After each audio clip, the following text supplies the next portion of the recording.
Ayer mi hija entró a mi pequeña casa en los suburbios de Monterrey, cargando un bolso de diseñador y un ramo de lirios blancos.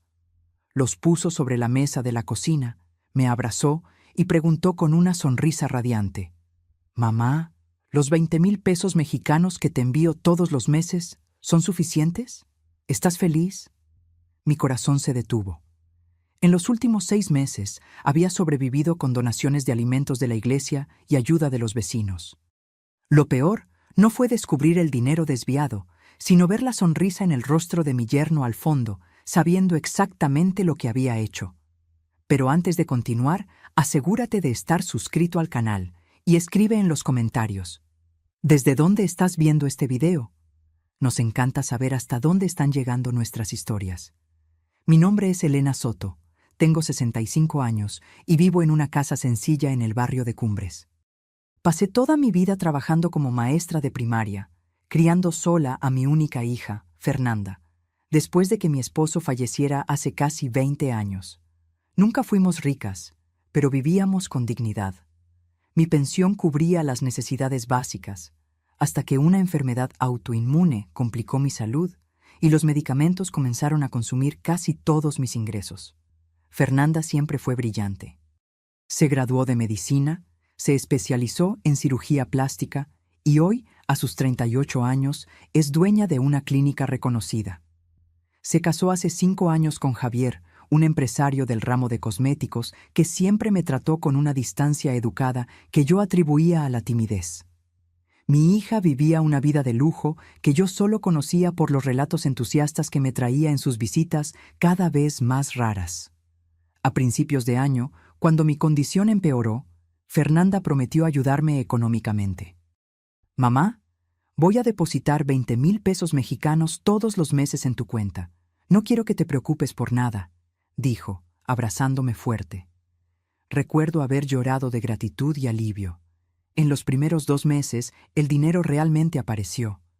Pude pagar los medicamentos caros, contratar a una señora de limpieza e incluso hacer pequeñas reparaciones en la casa. Pero luego, sin explicación, los depósitos se detuvieron.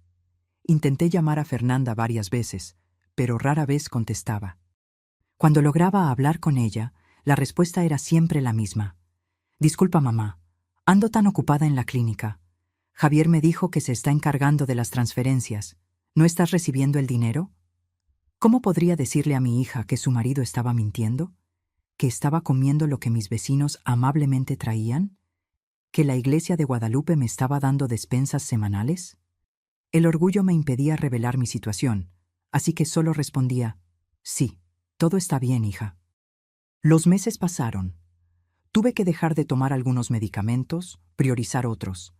El refrigerador a menudo estaba vacío. Doña Carmen, mi vecina de 72 años, comenzó a traerme sopas y panes caseros, diciendo que había hecho demasiado y no quería desperdiciar. Don Ernesto, un jubilado que vive en la esquina, venía a arreglar pequeñas cosas en la casa, solo para pasar el tiempo.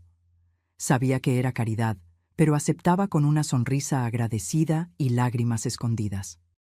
Así llegué a aquella tarde de domingo, cuando Fernanda apareció de sorpresa, oliendo a perfume francés, con el cabello perfectamente arreglado y aquella pregunta que hizo que mi mundo se viniera abajo. ¿Los 20,000 pesos mexicanos están siendo suficientes? La miré a ella, luego a Javier parado en el umbral de la puerta y finalmente a la mesa de la cocina donde acababa de guardar la despensa que el padre Manuel había traído horas antes. Respiré hondo y respondí con voz temblorosa: «Hija, sobrevivo con la ayuda de la iglesia y de los vecinos. No he recibido ese dinero en meses». El silencio que siguió fue ensordecedor. El rostro de Fernanda palideció, mientras Javier permaneció impasible, excepto por un leve fruncimiento de cejas. Por un momento, creí ver una sonrisa formándose en la comisura de su boca. «¿Cómo que no, mamá? Javier me muestra los comprobantes todos los meses», exclamó Fernanda, volteándose hacia su esposo. Javier avanzó unos pasos, su postura defensiva. Doña Elena debe estar confundida. Tal vez se le olvidó revisar la cuenta. La edad avanza, la memoria falla. Sentí la sangre hervir en mis venas. Podría ser anciana, podría estar enferma, pero mi mente estaba perfectamente lúcida. No estoy confundida, Javier, respondí, manteniendo la voz firme a pesar de mis manos temblorosas. Reviso mi cuenta todos los días. El último depósito que recibí fue en marzo. Fernanda miró entre nosotros dos, la confusión y la desconfianza mezclándose en su rostro. Vamos a verificarlo ahora mismo, dijo, sacando el celular del bolso. Mientras ella llamaba al banco, observé el rostro de Javier. Mantenía una expresión neutra, pero sus ojos revelaban cálculo, como si estuviera considerando rápidamente sus opciones. Fue entonces cuando me di cuenta. Él nunca había hecho las transferencias. Probablemente le mostraba comprobantes falsificados a Fernanda mientras desviaba el dinero para sí mismo. «Mamá», habló Fernanda después de colgar, su voz extrañamente tranquila. El gerente lo confirmó. No hay registros de transferencias a tu cuenta desde marzo. Javier rápidamente intervino. Debe ser algún error del banco. Lo resuelvo mañana mismo. Pero Fernanda ya no lo estaba escuchando. Miraba a su esposo como si lo viera por primera vez. Me mostraste comprobantes, Javier. Todos los meses. Deben ser de otra cuenta, respondió él, la irritación comenzando a asomar. Tu madre debe haberme dado el número equivocado. Nunca te di ningún número, respondí. Tú nunca me lo pediste. El rostro de Fernanda se transformó. La confusión dio paso a la comprensión y luego a la furia. ¿Dónde está el dinero, Javier?, preguntó, la voz peligrosamente baja. Él intentó tocar su hombro, pero ella retrocedió. Amor, vamos a hablar en casa. Tu madre ya está lo suficientemente confundida. Fue entonces cuando Fernanda explotó. ¿Confundida? ¿Confundida? Mi madre está pasando necesidad mientras tú... No pudo terminar la frase. Las lágrimas comenzaron a rodar por su rostro. Mientras los observaba discutir, una extraña calma se apoderó de mí. Después de meses de ansiedad, finalmente la verdad salía a la luz. Pero no había alegría en ello, solo el dolor de ver a mi hija descubriendo la traición del hombre en quien confiaba. Una traición que iba mucho más allá del dinero. En ese momento, decidí que no me quedaría más en silencio. Podría ser anciana, podría depender de la ayuda de otros, pero todavía tenía voz, y era hora de usarla para exponer la verdad que, por tanto tiempo, permaneció oculta bajo sonrisas falsas y comprobantes forjados. Poco sabía que aquella tarde de domingo sería solo el comienzo de una batalla que me enseñaría el verdadero significado de coraje, dignidad y justicia. Una batalla que cambiaría para siempre el rumbo de mi vida y de la vida de mi hija. Al día siguiente, Fernanda regresó sola. Sus ojos estaban rojos e hinchados, y su postura, normalmente elegante y segura, parecía derrotada. Se sentó en mi pequeña mesa de cocina y sostuvo mis manos. «Mamá, no sé ni por dónde empezar a pedirte disculpas», dijo, la voz embargada. «Realmente pensé que el dinero te estaba llegando. Javier me mostraba los comprobantes todos los meses». Apreté sus manos, sintiendo el peso de la culpa que no era de ella. «No es tu culpa, hija». «Pero lo es. Debí haber verificado, debí haber llamado más, visitado más. ¿Cómo pude ser tan ciega?». Las lágrimas volvieron a caer. Serví un té de manzanilla para las dos, el mismo que preparaba cuando era niña y tenía pesadillas. El aroma familiar pareció calmarla un poco. «¿Qué pasó cuando llegaron a casa?», pregunté, temiendo la respuesta. Fernanda respiró hondo. Confronté a Javier con todo. Al principio intentó negarlo. Dijo que era algún error del banco, pero cuando le mostré que había hablado directamente con el gerente, cambió de estrategia. Dijo que estaba guardando el dinero para comprarte una casa mejor, como sorpresa. Negué con la cabeza, incrédula ante la audacia de la mentira. «No le creí, claro», continuó Fernanda. «Exigí ver dónde estaba ese dinero supuestamente guardado. Fue cuando admitió que lo usó para inversiones personales. Dijo que tuvo algunos problemas financieros y que me devolvería todo pronto». «¿Y tú crees eso?», pregunté suavemente. Ella levantó los ojos, ahora más firmes. No. Cuando revisé su oficina mientras se bañaba, encontré extractos de una cuenta en las Islas Caimán y recibos de compras de lujo. Un reloj de 50,000 pesos mexicanos, mamá, con el dinero que debería haber estado alimentándote. Mi estómago se encogió. No por la revelación del reloj, yo ya sospechaba que el dinero se estaba yendo en lujos, sino por el dolor en la voz de mi hija. Y hay más, continuó, secándose las lágrimas. Encontré comprobantes de transferencias para una tal Laura, mensuales, como las que deberían venir para ti. Cuando confronté a Javier, finalmente confesó. Ha estado teniendo una aventura por casi un año. El silencio pesó entre nosotras. Recordé cómo Javier siempre parecía incómodo en las reuniones familiares, cómo revisaba su celular constantemente. Las señales estaban todas ahí, pero ni yo ni Fernanda quisimos verlas. Pasé la noche en un hotel, dijo Fernanda finalmente. Ya llamé a un abogado. Me voy a divorciar. Me levanté y la abracé. Mi hija, siempre tan fuerte, sollozaba en mis brazos como cuando era pequeña y se caía del columpio. Sentí una mezcla de tristeza y furia creciendo dentro de mí. Tristeza por su dolor, furia por el hombre que nos engañó. ¿Qué vas a hacer ahora?, pregunté cuando se calmó. Primero resolver esto, dijo ella, tomando su celular. Hizo una transferencia bancaria frente a mí. Acabo de enviar 120,000 pesos mexicanos a tu cuenta. Es el valor de los 6 meses que no recibiste. A partir de ahora, seré yo misma quien haga las transferencias, sin intermediarios. Intenté protestar que era mucho dinero, pero ella fue firme. Es lo mínimo que puedo hacer, mamá. Vamos a contratar una enfermera para ayudar con tus medicamentos y cuidados.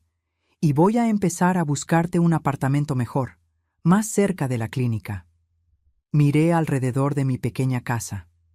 Era modesta, sí, pero llena de recuerdos. Cada rincón contaba una historia de nuestra vida juntas. No quiero mudarme, hija, dije suavemente. Amo esta casa. Solo quiero poder vivir con dignidad en ella. Fernanda asintió, respetando mi decisión. Entonces vamos a reformarla, hacerla más cómoda y segura. Acepté, sintiendo una ola de gratitud. A pesar de todo, tenía una hija maravillosa que, incluso en medio de su propio dolor, pensaba en mi bienestar. ¿Y qué hay de Javier?, pregunté. Su rostro se endureció. No solo quiero el divorcio, mamá, quiero justicia. Él cometió un crimen contra ti, desvío de dinero, falsificación de documentos. Mi abogado dijo que tenemos un caso sólido, no solo para el divorcio, sino para un proceso criminal. Sentí un escalofrío. ¿Un proceso criminal? ¿Eso no va a ser muy agotador para ti, hija? Probablemente, admitió. Pero no puedo dejar que esto pase. No es solo por el dinero, es por lo que hizo. Dejó a mi madre pasando necesidad mientras mantenía a una amante y compraba relojes de lujo. Su voz se quebró. ¿Cómo pude casarme con un hombre así? Personas como Javier son expertas en ocultar quiénes realmente son, respondí, recordando casos similares entre mis antiguas colegas maestras. No te culpes por haber sido engañada. Pasamos el resto de la tarde planeando los siguientes pasos. Fernanda llamó a su abogado, quien recomendó que yo también contratara un representante legal. Él me indicó a la licenciada Patricia Gómez, especialista en Derecho del Adulto Mayor. 2 días después, estaba en el despacho de la licenciada Patricia Gómez, una mujer de unos 50 años con ojos perspicaces y un aire de eficiencia. Escuchó atentamente mientras relataba todo lo que había sucedido. Doña Elena, dijo al final, lo que hizo su yerno configura delito de fraude y potencialmente violencia patrimonial contra el adulto mayor, que tiene penas agravadas por la Ley de los Derechos de las Personas Adultas Mayores. Tenemos un caso muy fuerte. No quiero causarle más sufrimiento a mi hija, respondí titubeante. Entiendo su preocupación, dijo la abogada amablemente. Pero piense en lo siguiente. Si no hay consecuencias, el señor Javier puede hacer lo mismo con otras personas vulnerables. Además, un proceso puede ayudar a su hija a recuperar parte del dinero en el divorcio. Pensé en los meses de humillación, En las noches en que me quedé despierta preocupada por cómo pagaría los medicamentos del mes siguiente, en las veces que acepté la ayuda de los vecinos sintiéndome una carga. Pensé en mi dignidad herida. Sigamos adelante, decidí finalmente. No por venganza, sino por justicia. La licenciada Patricia Gómez sonrió. Lo haremos de la forma correcta.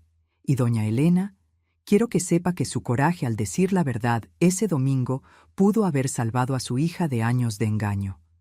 A veces, las verdades más dolorosas son también las más necesarias. Salí del despacho sintiéndome más ligera que en meses. El camino por delante sería difícil, pero finalmente ya no estaba sola en él. Tenía a mi hija de vuelta, tenía una abogada competente y, sobre todo, tenía la verdad de mi lado. Mientras esperaba el autobús para volver a casa, mi celular sonó. Era doña Carmen, mi vecina. Elena, ¿estás bien? Acabo de ver a Javier saliendo de tu casa. Parecía furioso. Mi corazón se aceleró. No le había contado a Fernanda que todavía tenía la llave de repuesto que les di cuando me operaron el año pasado. Le agradecí a doña Carmen y colgué, llamando inmediatamente a Fernanda. Javier estuvo en mi casa, dije tan pronto como contestó. ¿Qué? Voy a llamar a la policía ahora mismo. Espera, hija, necesito verificar primero si hizo algo.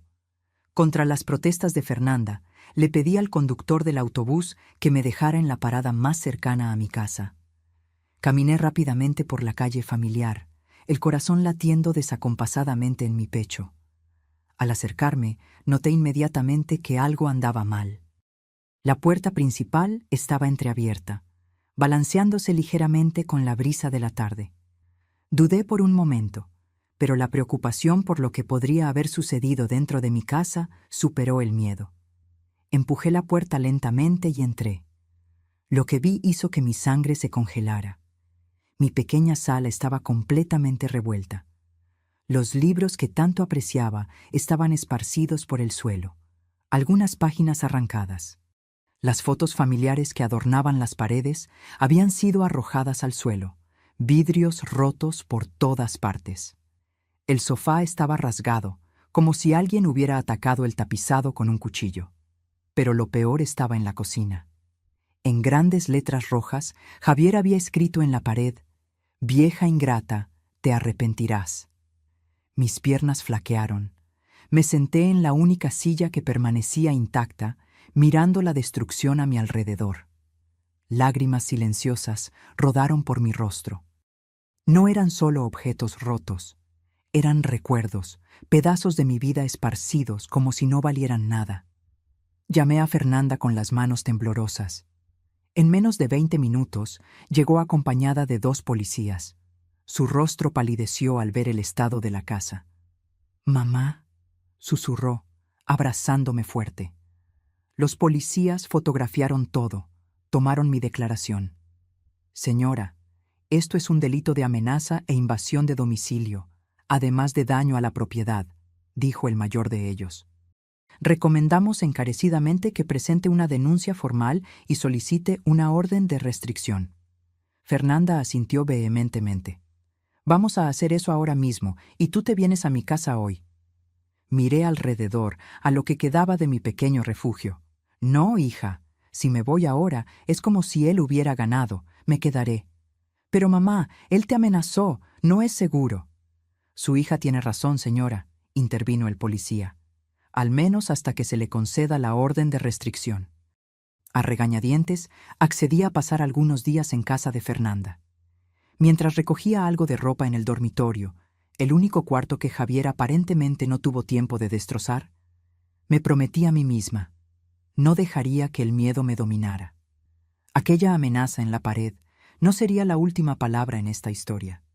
En la estación de policía presentamos la denuncia formal. El comisario, después de escuchar toda la historia, añadió el delito de violencia patrimonial contra el adulto mayor a las acusaciones. «Doña Elena», dijo seriamente, «lo que le pasó es más común de lo que imagina. Muchos adultos mayores sufren abuso financiero de personas cercanas y nunca denuncian por vergüenza o miedo». Sus palabras resonaron profundamente. ¿Cuántas personas de mi edad estarían sufriendo en silencio como yo sufrí durante meses? ¿Qué puedo hacer además del proceso?, pregunté. Usted ya hizo lo más importante. Habló. Rompió el silencio. Pero si quiere hacer más, existen grupos de apoyo a adultos mayores víctimas de violencia. Su experiencia puede ayudar a otros a encontrar coraje. Esa noche, acostada en el cuarto de huéspedes del apartamento de Fernanda, reflexioné sobre todo lo que había sucedido.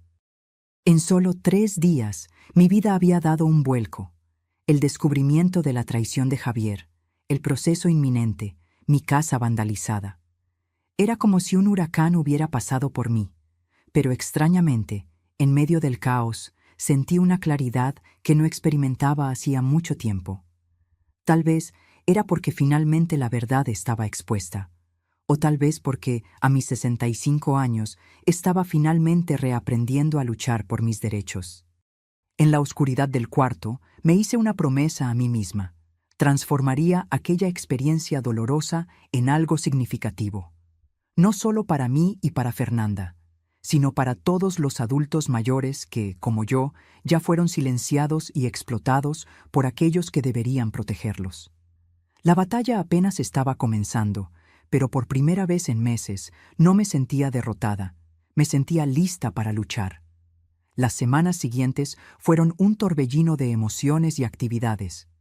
Fernanda insistió en que continuara en su casa hasta que la mía fuera completamente restaurada y se instalara un sistema de seguridad. Mientras tanto, los procesos judiciales comenzaron a tomar forma. La licenciada Patricia Gómez, mi abogada, se transformó en una aliada acérrima. Meticulosa en cada detalle, reunió pruebas que fortalecieron nuestro caso. Extractos bancarios mostrando las transferencias que Javier hacía a su amante usando el dinero que debería ser mío, los comprobantes falsificados que le mostraba a Fernanda y fotografías de la destrucción que causó en mi casa. Doña Elena, cada detalle cuenta, explicó ella durante una de nuestras reuniones. Estamos construyendo no solo un caso de fraude, sino también de violencia patrimonial contra el adulto mayor y daños morales. Quiero que el juez vea exactamente por lo que usted pasó. El divorcio de Fernanda corría paralelamente a mi proceso. Su abogado, el licenciado Paulo, trabajaba en coordinación con la licenciada Patricia Gómez para garantizar que las evidencias de una acción fortalecieran la otra. Con cada nuevo descubrimiento sobre las actividades de Javier, el escenario se volvía más sombrío. Mamá, descubrimos que también estaba desviando dinero de la clínica, reveló Fernanda un día, el cansancio evidente en su rostro. Pequeñas cantidades de varios pacientes, de forma que yo no lo notara. Pero sumando todo, son más de 300,000 pesos mexicanos en 2 años. La noticia me conmocionó, pero no me sorprendió. Javier había demostrado ser capaz de cualquier cosa por dinero. Ahora lo están investigando por fraude empresarial, continuó ella. Varios pacientes fueron contactados y están furiosos. Mi reputación profesional está en riesgo, mamá. La abracé, sintiendo su cuerpo temblar con lágrimas contenidas. Eres una médica excelente, hija. Tus pacientes lo saben. Cuando todo esto pase, tu clínica será aún más fuerte porque estará basada en la honestidad. Fernanda asintió, secándose las lágrimas. En los últimos tiempos, nuestros roles se habían invertido sutilmente. Ahora era yo quien la consolaba, quien ofrecía fuerza cuando la de ella parecía fallar. La orden de restricción contra Javier fue concedida rápidamente, prohibiéndole acercarse a mí o a Fernanda a menos de 200 metros. Pero eso no significaba que estuviéramos seguras de su influencia. Una tarde, mientras Fernanda estaba en la clínica, recibí una llamada de un número desconocido. Contesté titubeante. ¿Doña Elena? Una voz femenina, joven y nerviosa, sonó del otro lado. Sí, ¿quién habla? Mi nombre es Laura. Yo soy la mujer con la que Javier estaba saliendo. Sentí mi cuerpo tensarse. ¿La amante llamándome a mí? ¿Qué podría querer? Mire, sé que debe odiarme, pero necesito contarle algunas cosas sobre Javier, cosas que usted y su hija necesitan saber. Concerté una cita con ella en un café cercano al apartamento de Fernanda, informando a mi abogada antes. La licenciada Patricia Gómez insistió en acompañarme, preocupada de que pudiera ser una trampa de Javier. Laura era mucho más joven de lo que imaginé, tal vez 30 años, con cabello rubio y una apariencia de quien no dormía hacía días. Sus dedos tamborileaban nerviosamente en la taza de café mientras hablaba. Conocí a Javier en un evento de cosméticos hace un año. Me dijo que estaba casado, pero que el matrimonio estaba terminando, que su esposa era fría y obsesionada con el trabajo, comenzó ella. Soy representante de una marca de productos de belleza y él sugirió una sociedad comercial que evolucionó a una relación. Hizo una pausa, visiblemente incómoda. Al principio era atento, generoso. Me enviaba flores, regalos caros, dinero. Dijo que estaba ahorrando para que empezáramos una vida juntos tan pronto como saliera el divorcio. Yo le creí. Su voz se quebró. Pero luego comencé a notar cosas extrañas. Siempre necesitaba dinero prestado, a pesar de parecer rico. Tenía ataques de furia cuando yo cuestionaba algo. Y una vez, borracho, se jactó de lo fácil que era manipular a mujeres tontas, como su suegra y su esposa. La licenciada Patricia Gómez se inclinó hacia adelante. Laura, ¿estarías dispuesta a testificar esto en juicio? La joven dudó, luego asintió. Sí, lo estoy. Porque hay más. Hace 2 semanas, después de que su hija lo confrontó sobre el dinero, él vino a mi apartamento, trastornado. Dijo que iba a darle un susto a la vieja para que retirara las acusaciones. Intenté calmarlo, pero estaba fuera de sí. Al día siguiente, supe por la televisión lo que le había hecho a su casa. Me miró directamente. Lo siento mucho, doña Elena. Debí haberlas alertado. ¿Tienes alguna prueba de esas amenazas?, preguntó la licenciada Patricia Gómez. Laura revolvió en su bolso y sacó una pequeña grabadora. Tengo. Comencé a grabar nuestras conversaciones hace algunos meses, cuando me di cuenta de que algo andaba muy mal. Al principio era para protegerme, pero creo que ahora puede ayudarlas a ustedes también. Escuchamos fragmentos de varias grabaciones. La voz de Javier, que yo conocía como siempre educada y controlada, sonaba irreconocible, agresiva, amenazadora, describiendo en detalle cómo planeaba asustarme para que desistiera del proceso, cómo estaba escondiendo dinero en cuentas offshore para que Fernanda no pudiera reclamar en el divorcio, cómo había falsificado firmas de pacientes para desviar fondos de la clínica. La licenciada Patricia Gómez apenas podía contener su excitación profesional. Esto cambia todo. Con estas pruebas podemos solicitar su prisión preventiva por riesgo a la integridad física de testigos. Miré a Laura, que ahora lloraba silenciosamente. ¿Por qué nos estás ayudando? Podrías simplemente haber desaparecido de la historia. Ella levantó los ojos rojos. Porque cuando vi en la televisión lo que le hizo a su casa, me di cuenta de que estaba involucrada con un monstruo. Y porque también soy hija de una madre que crió 3 hijos sola, trabajando como limpiadora. Si alguien le hiciera a ella lo que Javier le hizo a usted, su voz se quebró. Nunca me perdonaría si algo peor sucediera y yo no hubiera intentado impedirlo. Al salir del café, sentí una extraña mezcla de gratitud y pena por aquella joven. Ella también había sido manipulada, usada como pieza en el juego de Javier. Vamos a incluirla como testigo clave, dijo la licenciada Patricia Gómez mientras caminábamos, y enviar las grabaciones inmediatamente al fiscal. Con esto, doña Elena, nuestras posibilidades acaban de aumentar exponencialmente. Esa noche le conté todo a Fernanda. Su reacción inicial fue de rabia, contra Laura, contra Javier, contra el mundo que parecía conspirar para destruir todo lo que ella había construido. Pero a medida que escuchábamos juntas las grabaciones, la rabia dio paso a una determinación fría. «Él no va a salirse con la suya, mamá», dijo, la voz firme. «Ni por lo que te hizo, ni por lo que me hizo a mí, ni por lo que les hizo a mis pacientes. Iremos hasta el final». Esa noche, acostada en la cama, reflexioné sobre cómo la verdad se había desarrollado de maneras que yo jamás podría prever. Lo que comenzó con una simple pregunta: ¿los 20,000 pesos mexicanos están siendo suficientes?, había revelado una telaraña de mentiras mucho mayor y más compleja de lo que imaginaba. Dormí con una certeza. Por más doloroso que fuera enfrentar la verdad, era infinitamente mejor que vivir a la sombra de las mentiras. 2 semanas después, recibí una llamada de la licenciada Patricia Gómez. Su voz desbordaba entusiasmo. «Doña Elena, lo logramos. El juez decretó la prisión preventiva de Javier. Las grabaciones de Laura y las pruebas de amenaza fueron decisivas». Sentí una mezcla de alivio y aprensión. Por un lado, Javier ya no podría amenazarnos. Por otro, la situación acababa de volverse aún más real y seria. «¿Cuándo sucede eso?», pregunté. «Ya fue detenido esta mañana, en su oficina. Por lo que supe, no ofreció resistencia, pero estaba furioso». Mientras absorbía la noticia, el teléfono de casa sonó. Era Fernanda. «Mamá, ¿te enteraste? Javier fue arrestado». Su voz oscilaba entre el alivio y el shock. «Estoy de camino a tu casa. Necesitamos hablar».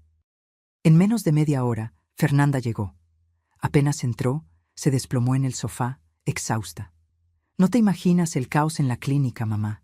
Periodistas llamando, pacientes preocupados. La noticia se propagó como fuego».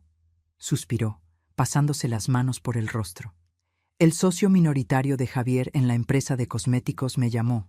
Parece que Javier también estaba usando dinero de la empresa. Todos están en pánico». Puse una taza de té frente a ella y me senté a su lado. «¿Cómo te sientes con todo esto?». Fernanda fijó la mirada en la taza humeante, aliviada de que ya no pueda amenazarnos, pero avergonzada, humillada. ¿Cómo no me di cuenta del tipo de hombre con el que estaba casada? ¿Cómo permití que te hiciera esto? Hija, personas como Javier son maestros en esconder quiénes realmente son. No solo te engañó a ti, engañó a sus colegas, a sus pacientes, a Laura. Sí, a Laura. Fernanda tomó un sorbo de té. Sinceramente, no sé si debo odiarla o agradecerle. Si no fuera por sus grabaciones, tal vez Javier todavía estaría suelto, planeando quién sabe qué. Nos quedamos en silencio por unos instantes, cada una perdida en sus pensamientos. ¿Sabes qué es lo más irónico, mamá? Fernanda finalmente rompió el silencio. Durante todo nuestro matrimonio, Javier siempre se quejó de que yo trabajaba demasiado, que no le prestaba suficiente atención.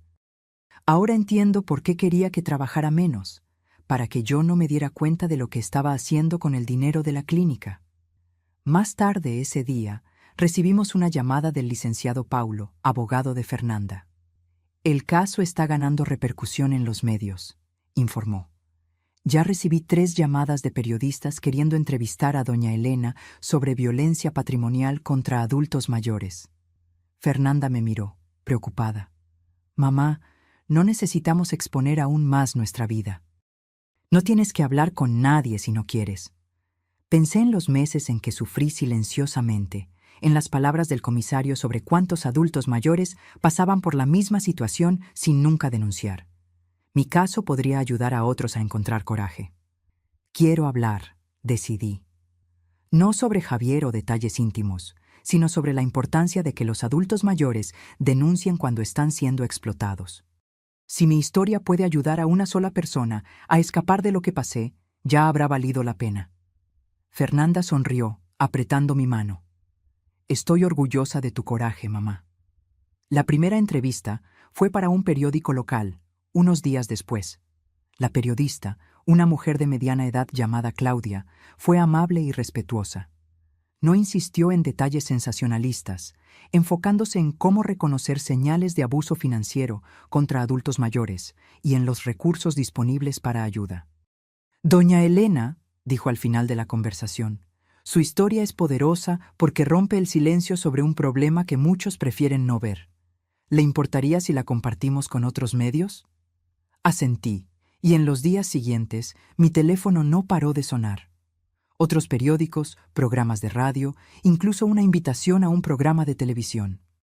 En cada entrevista enfaticé el mismo mensaje.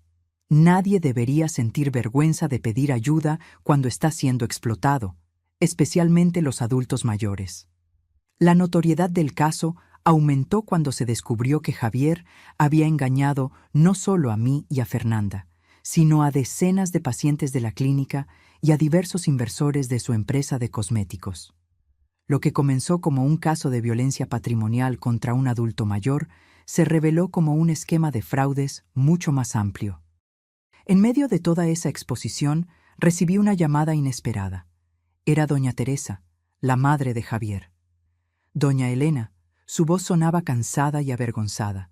Sé que no tengo derecho a llamarla después de todo lo que mi hijo hizo, pero necesitaba pedir disculpas. Me quedé sorprendida. Había encontrado a doña Teresa solo algunas veces durante el matrimonio de Fernanda, siempre en eventos formales, donde apenas intercambiamos palabras.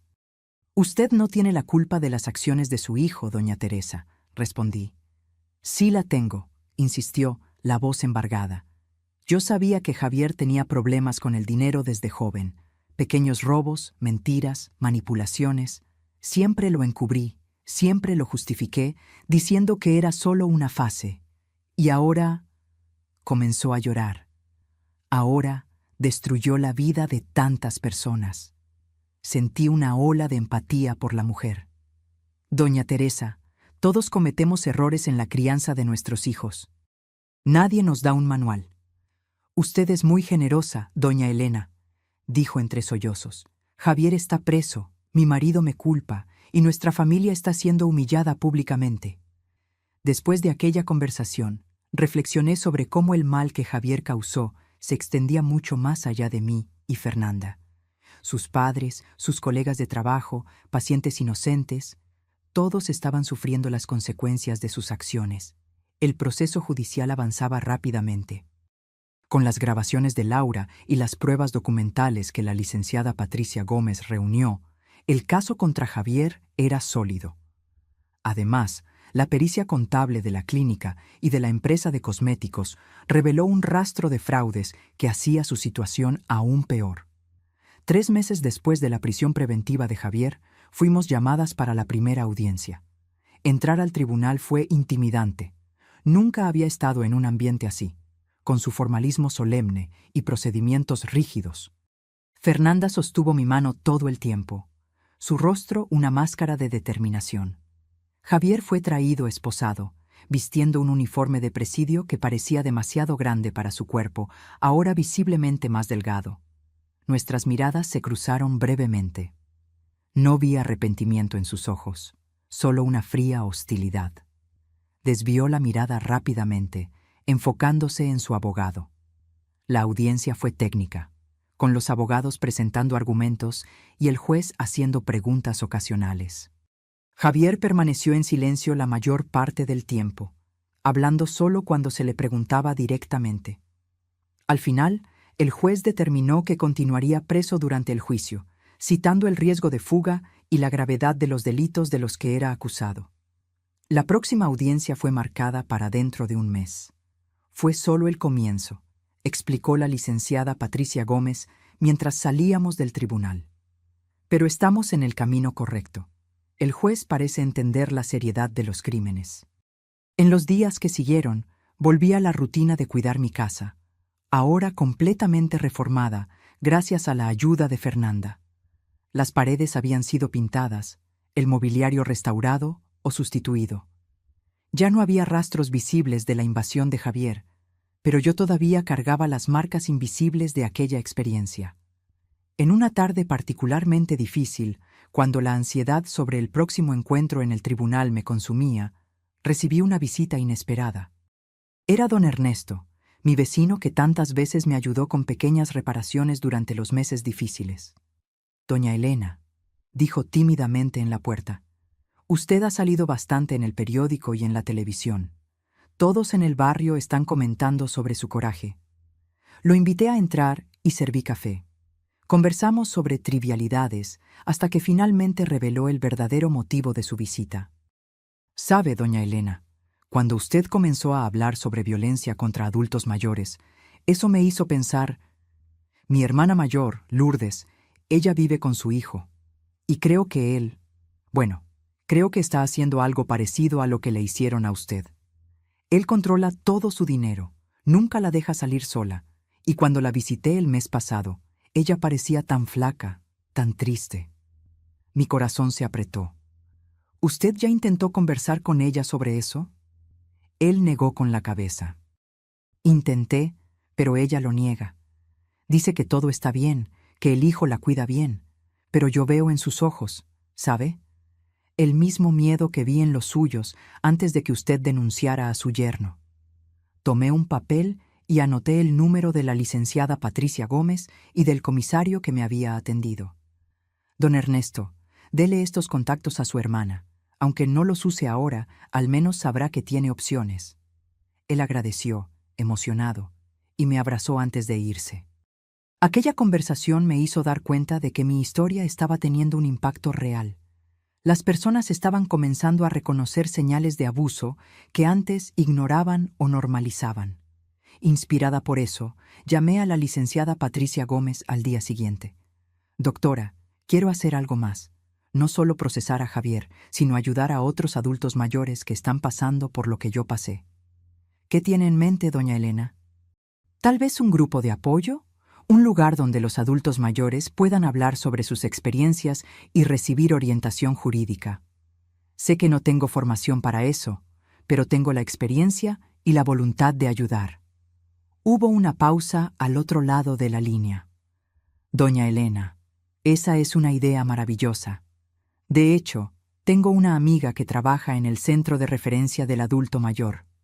Puedo hablar con ella sobre una asociación. Usted sería una portavoz poderosa.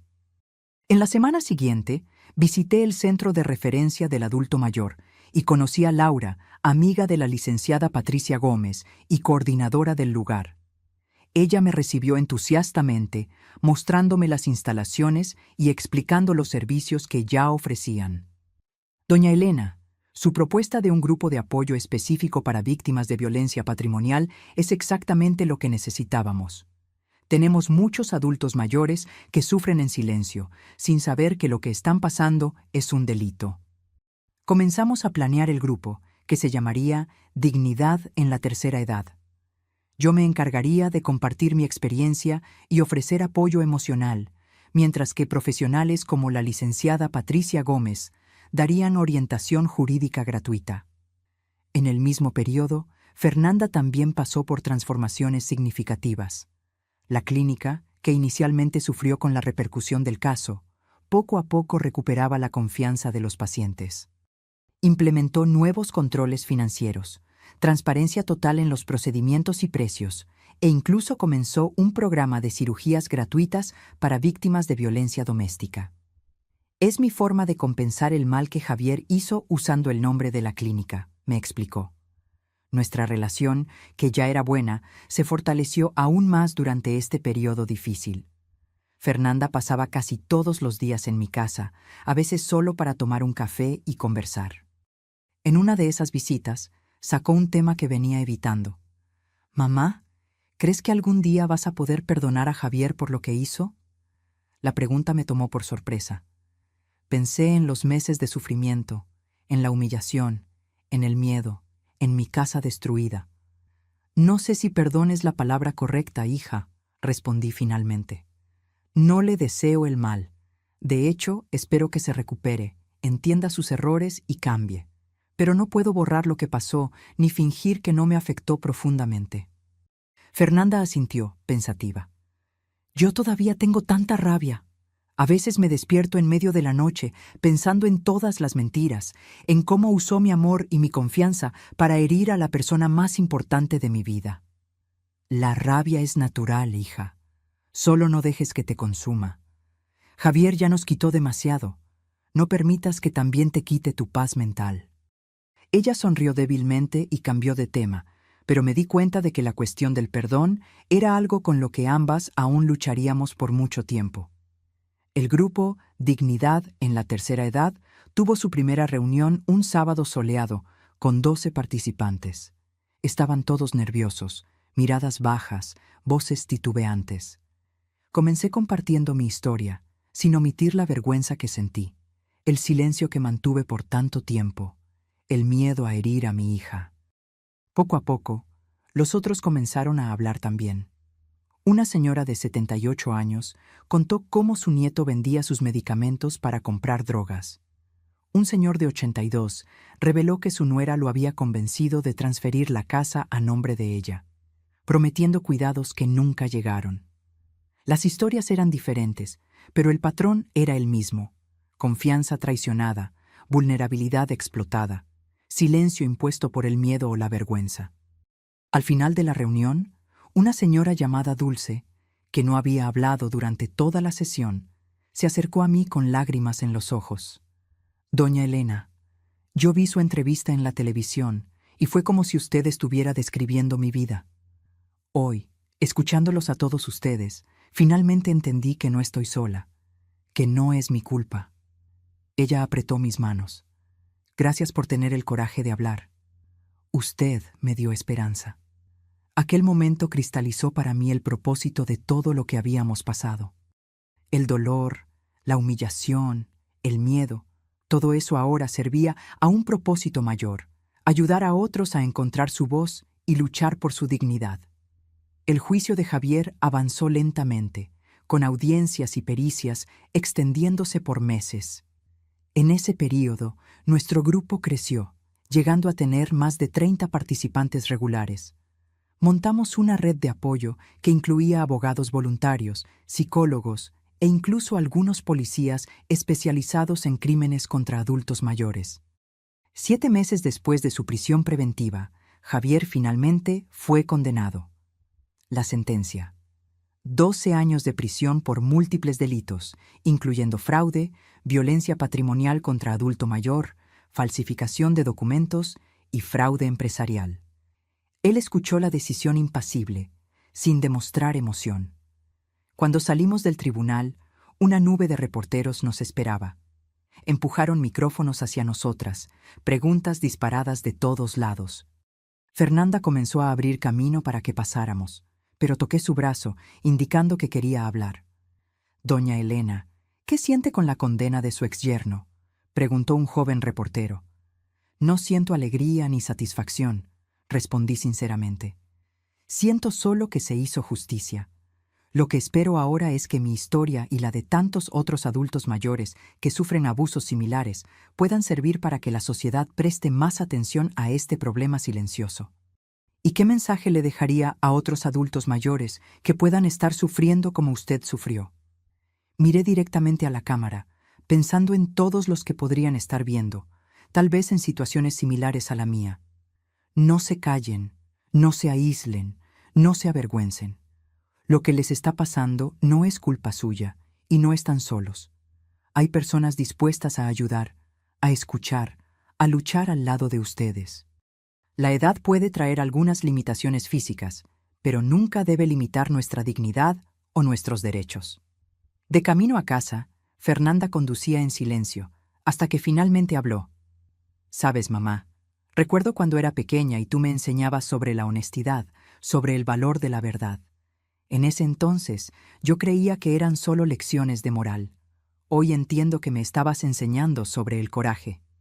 Sonreí, mirando por la ventana las calles familiares de nuestro barrio. La verdad no siempre es fácil, hija.